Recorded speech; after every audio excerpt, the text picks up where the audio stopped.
ഇവർക്കും സ്വീകരിക്കട്ടെ. എന്താണ് ഒപ്രിസ്മ? ഈ ഒപ്രിസ്മ എന്ന പദം നിങ്ങൾ കേട്ടിട്ടുണ്ടോ? എങ്ങനെയാണ് ഒപ്രിസ്മ എന്നുള്ള പദം വന്നത്? പഴയ വേദപാഠ പുസ്തകങ്ങളിലേക്ക് നാം കൂദാശകളുടെ പേരുകൾ നോക്കുമ്പോൾ കാണാം ഒപ്രിസ്മ എന്ന്. മുമ്പത്തെ ഒപ്രിസ്മയും ഒടുക്കത്തെ ഒപ്രിസ്മയും ഇങ്ങനെ രണ്ട് കൂദാശകളാണ്. ഒന്ന് സ്ഥൈലേപനവും മറ്റൊന്ന് രോഗീലേപനവും. 50 വർഷങ്ങൾക്ക് മുമ്പൊക്കെ ഇവിടെ പറഞ്ഞിരുന്നത് ഒപ്രിസ്മ എന്ന പദം തന്നെയാണ്. നമുക്ക് ആ ഒപ്രിസ്മ എന്നുള്ള പദം എങ്ങനെ വന്നു എന്നറിയാം, എവിടെ നിന്നാണ് വന്നതെന്നറിയാം, എന്താണ് ഒപ്രിസ്മ എന്നറിയാം. സ്ഥൈര്യലേപനം തന്നെയാണ്. അതിനെപ്പറ്റി തന്നെയാണ് നമ്മളിപ്പോൾ നൽകിക്കൊണ്ടിരിക്കുന്ന വീഡിയോ. ഇന്ന് ഒപ്രിസ്മയാണ്, ഒപ്രിസ്മയെ പറ്റിയാണ്. എവരെയും പുതിയൊരു വീഡിയോയിലേക്ക് സ്വാഗതം ചെയ്യാണ്. എവരെയും ദൈവം സമൃദ്ധമായി അനുഗ്രഹിക്കട്ടെ.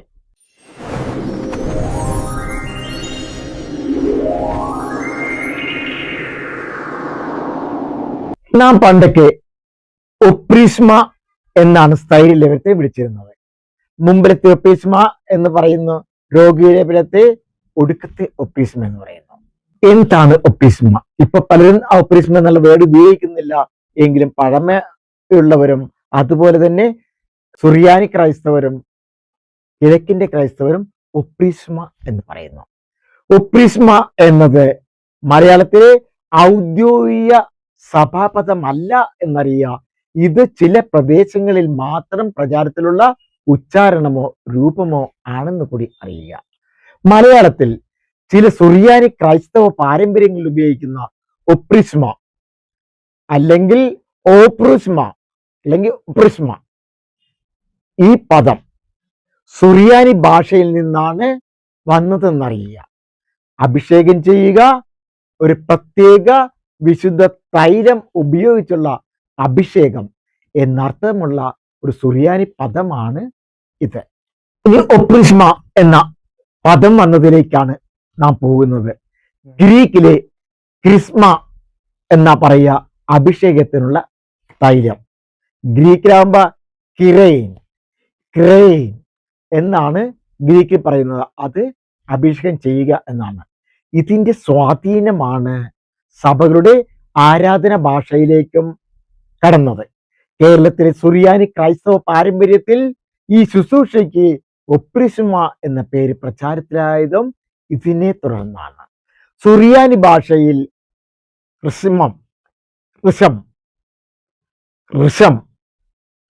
അതായത് ആ വാക്ക് എഴുതി കാണിച്ചാൽ നിങ്ങൾക്കത് അറിയാവോ?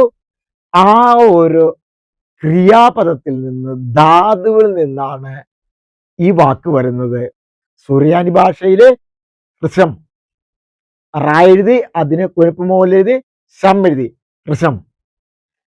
അതിന്റെ അർത്ഥം അടയാളപ്പെടുത്തുക, മുദ്രയിടുക, ചിഹ്നം വരയ്ക്കുക എന്നൊക്കെയാണ്.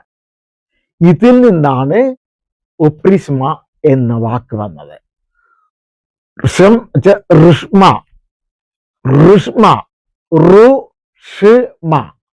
ഈ റുഷ്മയാണ് ഒപ്രിസ്മയായി മാറിയത്. അതിന്റെ അർത്ഥം അടയാളം, മുദ്ര എന്നൊക്കെയാണ്. അർഷം എന്ന് പറഞ്ഞാൽ അടയാളപ്പെടുത്തുക അല്ലെങ്കിൽ മുദ്ര ഇടുക എന്നാണ്. ഈ വാക്കുകളുമായി ബന്ധപ്പെട്ടാണ് കേരളത്തിലെ സുറിയാനി ക്രൈസ്തവരിൽ ഒപ്രിസ്മ എന്ന പദം രൂപപ്പെട്ടതെന്നാണ് പൊതുവെ ഭാഷാശാസ്ത്രജ്ഞരും പറയുന്നത്. ഒപ്രിസ്മ എന്ന പദത്തിന്റെ കൃത്യമായ ഭാഷാശാസ്ത്രപരമായ വ്യുക്തി അല്ലെങ്കിൽ എറ്റിമോളജി സംബന്ധിച്ച് ദൈവശാസ്ത്ര പണ്ഡിതന്മാർക്കിടയിൽ തന്നെ ഏക അഭിപ്രായമില്ല എന്നറിയാം. വ്യത്യസ്ത അഭിപ്രായമാണ്. ഇത് ഞാൻ അറിയുന്നത് ജേക്കോബെന്റിയൂസ് Syriac dictionary, a Syriac lexicon, the liturgy of the hours in the East Syriac tradition എന്നീ പഠനങ്ങളെ കൂടിയാണ് ഇതറിയുന്നത്. അതായത് കിഴക്കൻ സുറിയാനി പാരമ്പര്യത്തെക്കുറിച്ചുള്ള പഠനങ്ങളിലൂടെയുള്ള ചില ഏടുകളിൽ നിന്നാണ് ഇവ അറിയുന്നതും അതനുസരിച്ചാണ് ഞാൻ പറയുന്നതും. ഇത് കേട്ടപാട് കേൾക്കാത്ത പാട് വിശ്വസിക്കണമെന്നില്ല. ഇതിന്റെ യാഥാർത്ഥ്യമായ ചില കാര്യങ്ങളെ കൊണ്ടാണ് ഞാനിത് പറയുന്നത്. എനിക്ക് മുന്നേയുള്ളവർ എഴുതി വെച്ചതാണ്. നമ്മുടെ പലതും അങ്ങനെയാണ്. സുവിശേഷമാണെങ്കിലും ഏത് അപ്പോസ്തലിക ഗ്രന്ഥമാണെങ്കിലും മുന്നിലുള്ളവർ എഴുതി വെച്ചതാണ് നാം പറയുന്നത്, അല്ലേ? പഠിക്കുന്നത്, അറിയുന്നത്, അനുഭവിക്കുന്നത്. അതെ, ഇവിടെയും അത് തന്നെയാണ്. സ്ഥൈര്യലേപനം എന്ന പേരെങ്ങനെ വന്നു? നാം ഒപ്പീസുമാവ് ഇട്ടു, ഇനിയുള്ളത് സ്ഥൈര്യലേപനം. നമ്മൾ എല്ലാവരും യൂസ് ചെയ്യുന്നത് സ്ഥൈര്യലേപനം എന്നാണ്.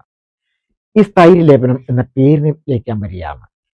പാശ്ചാത്യ സഭയിൽ, അതായത് ലത്തീൻ സഭയിൽ, ഈ കൂദാശയ്ക്ക് കൺഫർമേഷോ, അതായത് ലത്തീൻ വേർഡാണ് കൺഫർമേഷോ. ഈ വേർഡിൽ നിന്നാണ് വരുന്നത്. കൺഫർമേർ എന്ന് പറയുന്നത്, അല്ലെങ്കിൽ കോൺഫർമേർ എന്നാ പറയുക. കോൺഫർമേർ എന്ന് പറയുന്നത് ഉറപ്പിക്കുക, ശക്തിപ്പെടുത്തുക എന്നാണ്. ഇതിൽ നിന്നാണ് ഇംഗ്ലീഷിലെ കൺഫർമേഷൻ എന്ന പദം ഉണ്ടായത്. മലയാളത്തിൽ അതിനെ സ്ഥൈര്യലേപനം എന്നാണ് പറയുന്നത്. സ്ഥൈര്യലേപനം എന്ന കൂദാശ, അതായത് ആദിമകാലത്തെ പറ്റി അല്പം പറഞ്ഞു. അതിനുശേഷം സ്ഥൈര്യലേപനത്തെ ഒപ്രീസ്മ എന്ന് വിളിക്കുന്നതിനെ പറ്റി പറഞ്ഞു. അതിനുശേഷം സ്ഥൈര്യലേപനം എന്ന പദം എങ്ങനെ വന്നു എന്ന് കൂടി ഞാൻ പറഞ്ഞു. ഇനിയുള്ളത് സ്ഥൈര്യലേപനത്തെ പറ്റി ഉള്ള കുറെ കാര്യങ്ങൾ, സംശയങ്ങൾ. സ്ഥൈര്യലേപനത്തിന് ഇങ്ങനെ അടയാളം കൊടുക്കുന്നത് എന്താണ്? കുരിശ് വരച്ചിട്ട് അത് തുടച്ചു കളയുന്നതിനാണ്. ആ സ്ഥൈര്യലേപനം കൊടുക്കുന്ന സമയത്ത് എന്താണ് പിതാവ് പറയുന്നത്? എന്താണ് നിങ്ങൾ മറുപടി കൊടുക്കുന്നത്? അതുപോലുള്ള ഒത്തിരി കാര്യങ്ങളുടെ സംശയ നിവൃത്തികളും ആ ചടങ്ങുകളുടെ വിശദമായതും ശക്തമായതും, അതോടൊപ്പം തന്നെ ആദിമകാലം തൊട്ട്, അതായത് അപ്പോസ്തലിക കാലം തൊട്ട് ഇന്നത്തെ കാലം വരെയുള്ള ഓരോ കാലഘട്ടങ്ങളുടെയും ചരിത്രങ്ങളും ഓരോ കാലഘട്ടങ്ങളുടെയും പോവുകയാണ്. ഇപ്പൊ ക്രിസ്തുവിന്റെ പടയാളി എന്ന് സ്ഥൈര്യലേപനാർത്ഥിയെ വിളിക്കുന്നു. കാരണം എന്താണ് അറിയില്ലല്ലോ, അത് പറയാം. അതുപോലെ തന്നെ ഒത്തിരി കാര്യങ്ങൾ സ്ഥൈര്യത്തെ പറ്റി വീണ്ടും ഞാൻ പറയാം. അതെന്തുകൊണ്ടാണെന്ന് കൂടി ഞാൻ പറയാം. വീഡിയോയിൽ കാണാം സ്ഥൈര്യലേപനത്തെ പറ്റി വിശദമായി, ശക്തമായി ഓരോ കാര്യങ്ങളും നന്നായി അറിയാൻ. ആരെങ്കിലും ഒരു ചോദ്യം ചോദിച്ചാൽ അവരുടെ മുന്നിൽ ചോദ്യചിഹ്നങ്ങളാവാതെ ഉത്തരങ്ങളാവാൻ വേണ്ടിയിട്ടാണ് ഞാൻ നൽകുന്നത്. പരിശുദ്ധാത്മാവിന്റെ സാന്നിധ്യം നിങ്ങളുടെ ചിന്തകളിലും, നിങ്ങളുടെ കാഴ്ചകളിലും, നിങ്ങളുടെ കേൾവികളിലും, നിങ്ങളുടെ ആലോചനകളിലും, നിങ്ങളുടെ പ്രവൃത്തികളിലും നിറയട്ടെ എന്ന് പ്രാർത്ഥിച്ചുകൊണ്ട് വീണ്ടും കാണാം. എവരെയും ദൈവം സമൃദ്ധമായി അനുഗ്രഹിക്കട്ടെ.